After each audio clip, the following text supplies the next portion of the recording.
Sign in, এই sign in অপশনে click করবেন। ক্লিক করার পর এখান থেকে আপনার মোবাইল নাম্বারটা দিবেন, যে মোবাইল নাম্বারের সার্টিফিকেট আপনি বের করতে চাচ্ছেন।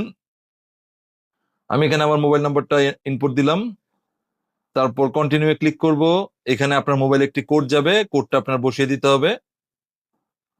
কোডটা বসিয়ে দেওয়ার নিউ অপশনে ক্লিক করবে এবং সাথে সাথে আপনি ঢুকে যাবেন আপনার মোবাইলের ভিতরে, মানে মোবাইল সিমের ইনসাইডে। এবং তো এখন এই যে নিচের দিকে দেখুন এখানে অপশন আছে সার্ভিসেস, এই সার্ভিসেস অপশনে ক্লিক করবেন। ক্লিক করার পরে আপনি কি একটু নিচের দিকে চলে যেতে হবে, এখানে গিয়ে দেখুন অপশন পেয়ে যাবেন সিম সার্টিফিকেট। এই সিম সার্টিফিকেট অপশনে ক্লিক করতে হবে।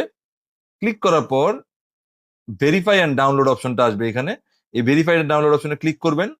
ক্লিক করার পর এইখানে আপনার ডাউনলোড অ্যাজ পিডিএফ এটাতে ক্লিক করবেন। এখানে যদি আপনার ন্যাশনাল আইডি কার্ডের 4 ডিজিট চাই সেটা আপনার লিখতে হতে পারে। সো আমার যেহেতু আগে অলরেডি ডাউনলোড করা হয়েছে, সো ন্যাশনাল আইডি কার্ড